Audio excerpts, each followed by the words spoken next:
Alors, dans la vidéo précédente, je vous ai montré comment on pouvait installer des modules complémentaires pour Python. Alors, c'est dans la playlist Jupyter Notebook parce que vous pouvez le faire depuis Jupyter Notebook, mais vous comprenez bien que c'est plutôt quelque chose qui est axé Python que Jupyter Notebook, dans le sens où ce que vous voulez installer, c'est des choses complémentaires à l'utilisation de Python.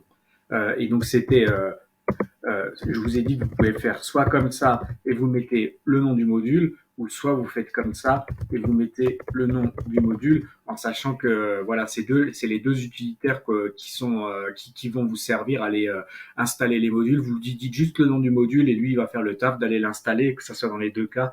Je vous ai dit dans l'autre vidéo qu'il y avait des subtilités entre les deux. Voilà, je ne vais pas rentrer dans les détails. Voilà, ça n'a pas tellement d'intérêt.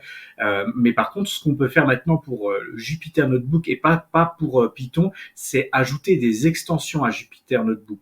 Et donc, ce que je vais faire ici, je vais vous faire un Markdown. Donc là, je l'ai fait dans le menu ici, mais j'ai déjà montré dans une autre vidéo qu'on pouvait le faire qu'avec des raccourcis clavier en faisant Escape pour être en mode commande, en appuyant sur M pour maintenant être en Markdown, en appuyant sur Entrée pour entrer dans la cellule et CTRL-V pour mettre l'image que j'ai copié-collé, je vais l'exécuter. Et voilà comment est actuellement mon menu de base sur Jupyter. Donc là, je suis sur directement un notebook, mais l'onglet de base, quand vous lancez Jupyter, c'est ça. Et donc, on a un onglet en anglais Files, c'est un onglet Running, un onglet Clusters, mais j'ai donc que trois onglets. Et donc, si vous regardez chez vous, normalement, vous aurez aussi uniquement trois onglets. Mais on peut rajouter un quatrième onglet ici pour ensuite avoir des extensions sur Jupyter, et c'est ce que je vais vous montrer dans cette vidéo. Donc pour le faire, en fait, il faut installer quelque chose. Donc là, je vais juste copier-coller. Alors c'est ça qu'il va falloir installer. Mais vous voyez l'idée, c'est toujours le même principe. Hein, c'est PIP ou alors, comme je vous ai dit, on aurait pu utiliser l'autre utilitaire, mais là je vais rester sur PIP. PIP install. Si on veut installer un module Python, on met le nom du module. Et là, ce que je vais installer, c'est pas un module Python, c'est une extension pour Jupyter. De toute façon, on le voit. Hein, Jupyter, contribution et les extensions. Donc je vais exécuter ça. Voilà, un petit astérix pour dire qu'il est en train de travailler. Quand vous voyez l'astérix, ça veut dire qu'il est en train de travailler. Si ça reste sans fin en astérix, c'est qu'a priori il y a un souci. Voilà, soit il y a un bug dans votre code, soit c'est quelque chose qui prend anormalement de temps. Et donc ça peut vous prendre toute votre mémoire vive.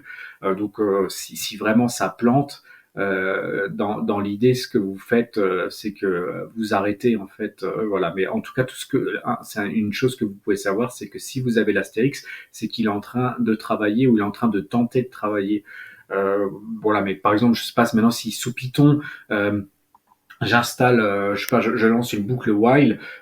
Si je la paramètre pas comme il faut, elle peut boucler à l'infini. Et dans ce cas-là, ben vous allez vous retrouver avec quelque chose comme ça. Et dans ce cas-là, vous n'avez pas à avoir d'autre choix que d'arrêter, ou sinon c'est votre ordinateur au bout d'un moment qui va vous dire stop, je peux plus rien faire. Donc voilà, là il a fini hein, puisqu'il n'y a plus l'astérix et il me dit a priori c'est bon. Donc ça a pris un peu de temps. Hein. Je vois success, donc je suis assez confiant sur le fait que ça a marché. Donc voilà, ça a pris un peu de temps. Alors des fois, quand vous installez des modules, donc là je parle pas de l'extension, ça vous avez besoin de le faire qu'une seule fois. Après, vous le faites plus jamais hein, pour ajouter des extensions. Mais si je reviens à l'idée d'installer des modules pour Python, des fois ça va se faire en quelques secondes et des fois ça va prendre du temps pour des gros modules. Donc vous inquiétez pas trop. Mais par contre, si ça prend énormément de temps, c'est peut-être qu'il y a un souci. Et donc comme je vous ai dit, d'arrêter. Donc maintenant, je vais arrêter la vidéo là et puis je vais vous montrer ce qui a évolué maintenant dans la partie onglet ici. Donc en théorie, je vais avoir un quatrième onglet ici avec les extensions.